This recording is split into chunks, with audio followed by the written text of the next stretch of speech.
Magandang araw mga kaibigan. Ito po, nakakadismaya itong ginagawa ng executive branch ni PBBM at ang Kongreso. Parang nagkakaroon ng sabwatan, pangungupit sa pera ng taong bayan. Dahil yung 2024 national budget na umabot ng 5.7 trillion pesos. Nako, may nakitang anomalya ni Senator Pimentel at nagbabalak siya na kakasuhan, idudulog sa Korte Suprema itong budget na ito na ma-declare unconstitutional dahil sa sabwatan ng executive branch at saka legislative branch. Okay, ano ba itong mali sa 2024 budget? Pakinggan natin ang pahayag ni Senator Coco Pimentel. Yung reported ninyo total na 5.7, dagdagan nyo ng 450 yan kasi dyan sa 5 kasi dyan sa 5.7 na yan kasama na dyan yung 281 ng unprogrammed. I-check niyo yung reports ninyo, ganun yun. So yung budget na ngayon is 6 trillion. 6. Including the unprogrammed na 6. Ang aking point is ang ginamit na salita sa constitutions, appropriations. Ngayon, kaya ang tanong ko, did the Constitution distinguish kung programmed yan or unprogrammed? Hindi. Therefore, it should apply an appropriations because an unprogrammed appropriation is still an appropriation. Ano meaning ng appropriation? Authority to spend. So, ang nangyari, binigyan ng Kongreso ang executive branch ng authority to spend an amount even greater than hiningi ni executive branch. It's as simple as that. Unconstitutional.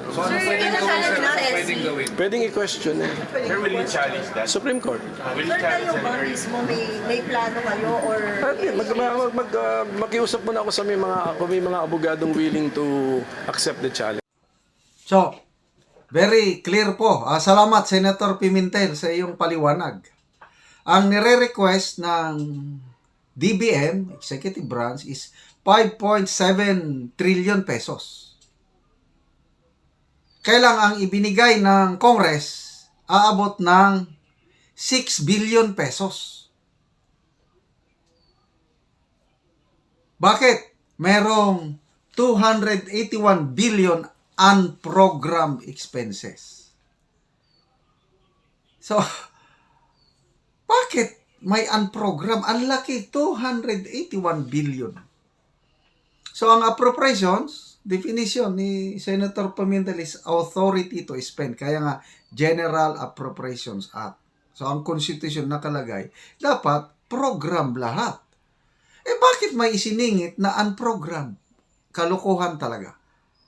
Kaya sana matuloy ito kasi maghahanap pa si Senator Pimentel ng mga abogado na willing na tatayo sa Korte Suprema para i-question. Kagaya yung Maharlika Investment Fund, may mga abogado kasama si Senator Pimentel, nag-file sila ng petition to declare Maharlika Fund as unconstitutional. Sana ganito rin mangyari kasi napakalaking pera po yun, yung 281 billion na unprogram. Anong gagawin nila doon? Grabe, kaliwat kanan na ang pansarili mo na, bulsa mo na, bago taong bayan. Pag hindi nila baguhin tong style nila ito, nako, may warning si Atty. Roque. Sabi na Atty. Roque is, pakinggan ninyo ang hinaing ng mga men and women in uniform. Kaya kung hindi, iwan ko na lang. Okay, salamat Atty. Roque sa iyong programa sa SMNI. Pakinggan natin siya. Alam mo ba dito sa Southeast Asia, tayo na lang po ang tunay na demokrasya. Bakit? Sa ibang bansa po, hindi na sila naniniwala sa eleksyon. Alam nyo ba, sa Thailand, walang eleksyon. Ang mga nakaposisyon doon, militar. Sa Myanmar, militar ang nakaposisyon. Sa Cambodia, mga militar din ang nakaposisyon. Sa Vietnam, yan po ay Politburo, no? Pero napakalakas din ng militar. Ibig sabihin, kapag ang sundalo nakialam sa pamumuno, mawawala ang demokrasya dahil hindi sila naniniwala sa halalan. So kapag hindi pinakinggan ng militar, mag-ingat ang sibilyan na mga namumuno dahil baka mamaya gamitin nila kanilang sandata at mga armas para patumbahin ang mga halal ng taong bayan. Hindi naman natin sinasabi na yan ang layunin ng statement, pero hindi po pwedeng baliwalain ang mga paniniwala ng ating mga kasundaluhan na nagpapakamatay para sa inang bayan. Nagpapakamatay sila para sa demokrasya at hindi sila nagpapakamatay para sa mga nag-aabuso sa kapangyarihan. Hindi mo po pwedeng hindi pansinin ang sentimiento ng mga profesional na sundalo na inalay na ang buhay para sa ilang bayan. Makinig po kayo. Gaano ba kahalaga ang ganitong manifesto at kalakas ang ganitong mensahe para sa mga opisyal ng gobyerno, lalo na sa House of Representatives? Alam mo ba dito sa Southeast Asia, tayo na lang po ang tunay na demokrasya. Bakit? Sa ibang bansa po, hindi na sila naniniwala sa eleksyon. Alam nyo ba, sa Thailand, walang eleksyon. Ang mga nakaposisyon doon, militar. Sa Myanmar, militar ang nakaposisyon. Sa Cambodia, mga militar din ang nakaposisyon. Sa Vietnam, yan po ay Politburo, no? Pero napakalakas din ng militar. Ibig sabihin, kapag ang sundalo nakialam sa pamumuno, mawawala ang demokrasya dahil hindi sila naniniwala sa halalan.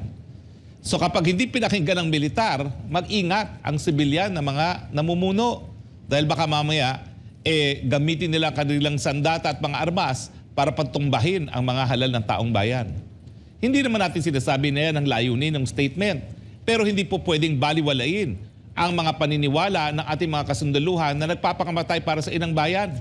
Nagpapakamatay sila para sa demokrasya at hindi sila nagpapakamatay para sa mga nag-aabuso sa kapangyarihan. Hindi mo po pwedeng hindi pansinin ang sentimiento ng mga profesional na sundalo na inalay na ang buhay para sa ilang bayan. Makinig po kayo. Naninindigan pa rin sa demokrasya ang ating kasundaluhan at naniniwala sila na meron ng paglabis sa kapangyarihan dito sa desisyon na ipakulong si Lorraine Badoy at si Ka Eric. Naintindihan ko kasi ang sentimiento niyan eh. Kasi ako, dati akong aktivista, no? Talaga naman pong pupulaan natin ang kasundaluhan, human rights abuses. Pero itong si Badoy at saka si Celis, wala nang ginawa kundi itaguyod nga ang laban dito sa mga teroristang CPP-NPA na kapareho rin ng mandato ng Hukbong Sandatahan ng Pilipinas. Kumbaga nagkakaisa sila na protektahan ng demokrasya laban sa banta ng CPP-NPA na terorismo. So, sila'y magkabaro. Yung iba, yung mga sundalo, hawak ang baril at inaalay ang buhay. Pero si Ka Eric at saka si Lorraine Badoy, inaalay naman nila ang pang-araw-araw na buhay nila dito sa laban sa terorismo. So, hindi talaga po pwedeng hindi pakinggan yan. Otherwise, nako, pag hindi pinakinggan ng militar, baka sila na magsabi ko anong gusto nilang mangyari. Ulitin ko po, ang Thailand, wala pong demokrasya dyan. Kasundaluhan ang nagpapatakbo. Ganyan din po nangyari sa Myanmar. At ganyan din po nangyayari ngayon sa Cambodia. Mayroong mga civilian leaders, pero sa totoo lang, militar talaga nagpapatakbo ng lahat. Dahil meron nga silang monopolya ng mga baril. Yan naman po yung mangyayari kapag napuno na ang salop, kumbaga. Dahil sila ay hindi napapakinggan. So kinakailangan sa demokrasya, pakinggan ng lahat. Dahil kung hindi po, baka magtanim sa loob nila ang sama ng loob at kung ano pa ang mangyari. So, hindi naman ako nagtataka na nung nakita nilang, wow, ang daming mga high-ranking generals ang pumipirma dito sa sentimentong ito. Actually, ang information pa doon, attorney, yun ay PMA lang. PMA lang, Iba paano pa. pa yung iba pa? Yung mga PNPA. ROTC pa. Tsaka yung PNPA. Marami pa yan, no? Nasa 100, ang huling bilang dito, 137. Merong, dito merong dating Chief PNP, Sino yung Chief PNP na? Sunny Razon, CGPA, Philippine Army ito. Meron Esperon ding pala, Philippine Air nandyan, Force. nakapirma. Nandyan din. General Esperon. General Esperon. At marami pa yung mga kilala, mga 91 and 92 na mga retirado na ito. Halo-halo na ito. Dami. Ngayon, hindi lang natin na isa-isa kung sino itong mga nandito, no? Pero ang daming mga pamilyar na mga pangalan, ha? Na nanindigan, wala silang pakialam kung magalit sa kanila ang gobyerno, no? Basta sila nagparating na kanilang paninindigan na tutol sila sa panunupil ng karapatang pantao ni Celis at ni Badoy. Kasi nga naman, kakampi talaga sila ng kasundaluhan Yes. laban dito sa terorismo. Bakit sila ikukulong? Hindi ba dapat ikulong yung mga ginagamit ang pondo ng taong bayan para pambili ng baril, para Yan. patayin ang kapwa Pilipino? Yan. Ba't hindi yan ang ating kalabanan? Bakit ngayon merong strategic alliance kayo dyan? Ngayon lang nangyari yan. Nagaling naman ako dyan sa Kongreso. Hindi namin Attorney. tinatanggap kahit saan yan. Mayorya, minority, bahala kayo dyan. Mag-independyente kayo dyan. Kalaban kayo ng taong bayan. Hindi kayo po pwede dapat kampihan. Isa ba dapat na hindi natin makakalimutan o dapat kalimutan ng mga opisyal ng gobyerno, itong si Ka Eric Celis, dati kadre. Nagiging asset ito ng kasundaluhan at ng marami sa atin na laban dito sa teroristang grupong CPP and PNDF. At dahil sa kanya, marami tayong nalalaman tungkol sa ginagawa, attorney, na noon ay tinatago nitong grupong ito at marami ang nalilinlang. Alam mo, nung naghain kami ng isang araw ng petisyon, kasama ko yung may bahay ni Ka Eric at saka esposo nga ni Lorraine, sabi sa akin ng may bahay ni Ka Eric, alam mo, mahigit 20 taong kaming nakibaka. Lumaban sa gobyerno. Pero nung lumalaban kami sa gobyerno, hindi naman kami nakulong. Kung kailan sumusuporta pa kami sa gobyerno ngayon, na nagbalik loob na kami sa gobyerno, tsaka pa nakulong si Ka Eric, meron ba katarungan dito?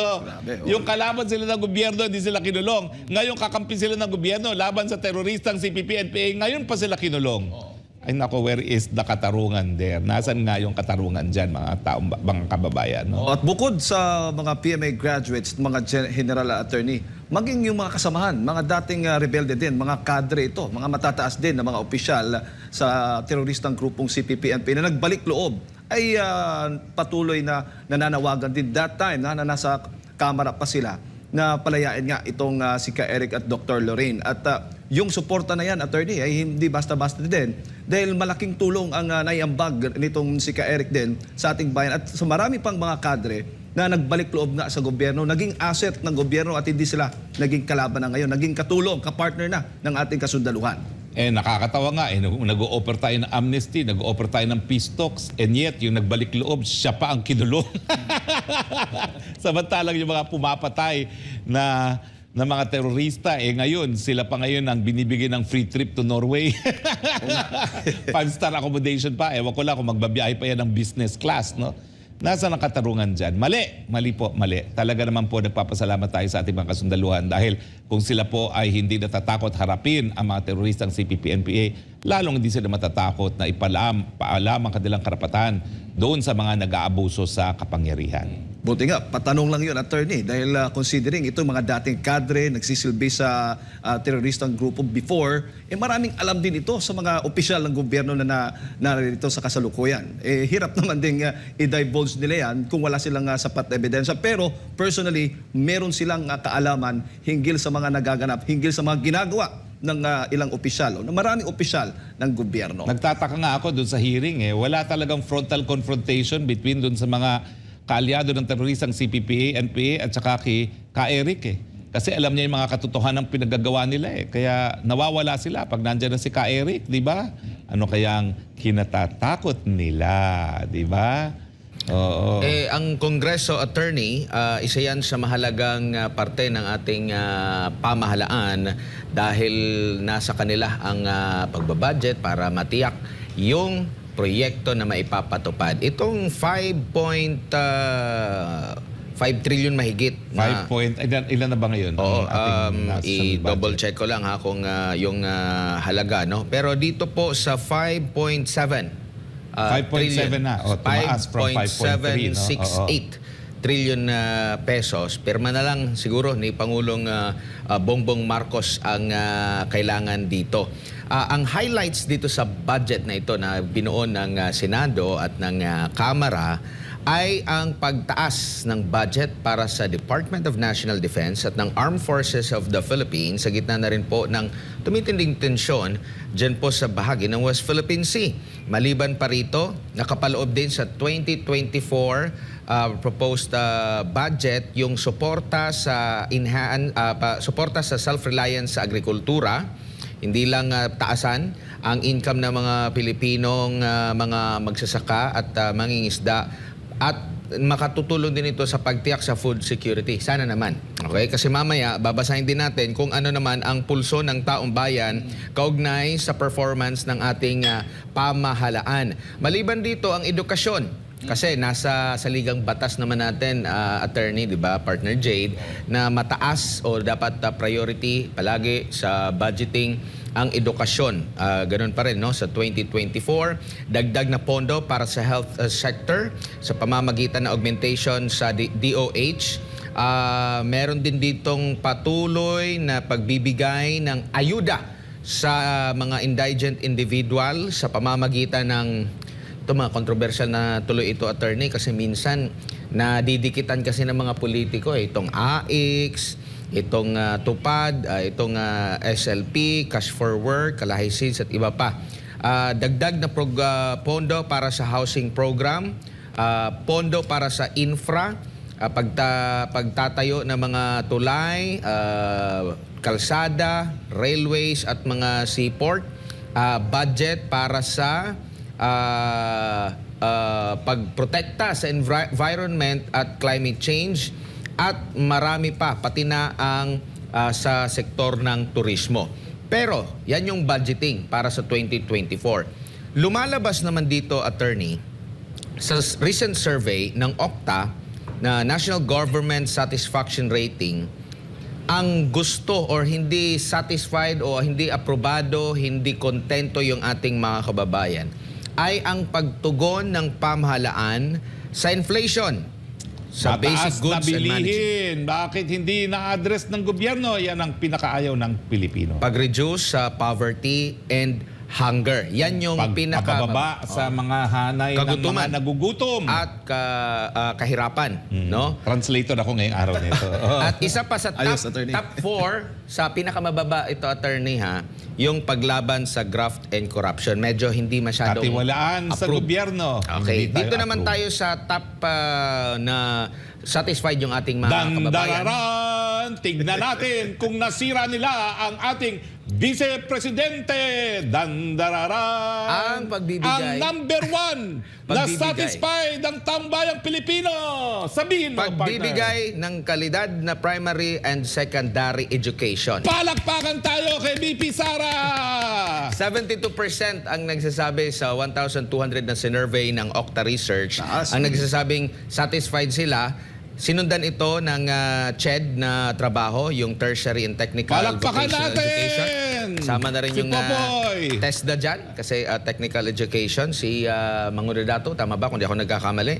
And pagtatayo ng infrastructure, satisfied din sila considering DPWH! Palakpakan! Secretary Bonoan! patuloy lang din naman nila yung nasimulan na ni Sino kulelat? Tignan natin, sino kulelat? ang pinakakulelat talaga naman dito naman sa saan pinakakulelat? Yung ahensya ng gobyerno? Na hindi satisfied. Yung hindi satisfied, yung talagang yung paksa na, yung bagsak. inflation talaga yung gusto nila naman. Inflation. Yung presyo. Presyo ng bilihin. Pakibalik ka Oo, kanina. so alam na natin kung sino yung mga agency na yun. Department of Agriculture. Kailan kinuha itong survey neto? September to October. So last, Kita nyo? last part ng September. Kasagsagan ng pagbatikos kay BP Sara. Pangalawang survey na po ito nagpapakita. Number 1 pa rin po ang approval at trust rating at satisfaction rating ng Department of Education sa pamumuno ni BP Sara Duterte. Buti nga, baliwala ang binabato niyong putik dahil ang taong bayan ramdam ang pagsilbi ng BP Sara na siya ring kalihim ng Department of Education. Tsaka sana maging gabay din ito. Doon sa mga medyo hindi aprobado sa ating mga kababayan na magbibigti na lang serbisyo. sila. Mga kapituko sa kapangyarihan na wala namang silbi. Ang dami ata.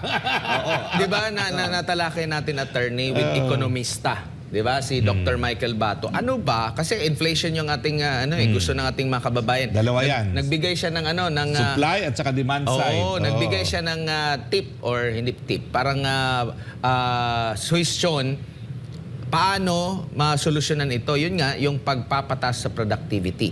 Bahagi ba ng ating budgeting para sa susunod na taon, yung pagpapataas ng productivity natin? Nabanggit dito sa unang part, no? Yung sa sektor ng agrikultura. So sana, maramdaman na lubos. Iba kasi yung ano lang kumbaga PR lang na, oy, may budget tayong ganito. Mas lalong masisira ang gobyerno kung ipinagmalaki ninyo na malaki ang budget para dito sa isang sektor na ito, ngunit hindi naman ramdam ng ating mga kababayan. At batay nga, attorney, sa naging panayam natin kay Octar Research Group Dr. Guido David, yung edukasyon, ang nakikita niyang solusyon o long-term solution para sa maraming problema na dapat pagtuunan ng pansin at dapat paglagakan ng malaking pondo, attorney, itong ating edukasyon. Mga partners, Pulso ng Bayan, Elsie Aquino Lumabi, clap kay Inday. Kay Yoren Nicoy, yay! Mabuhay Inday SARS! Okay? Tapos ano pa ba mga andame? Tapos, ayan, dapat alisin ang mga congressman dahil sila ang tunay na mga magnanakaw. Hindi laman lahat pero mas lamang ang kawatan. Si Junior Leonardo, Roy Moreno, salamat sa iyong serbisyo sa ating bayan. Attorney Harry Roque, Edgar Taburnal, good job. Nako, maraming salamat po sa inyong mga komento. Ito mong programa para sa inyo dahil pinupulsahan namin ang bayan.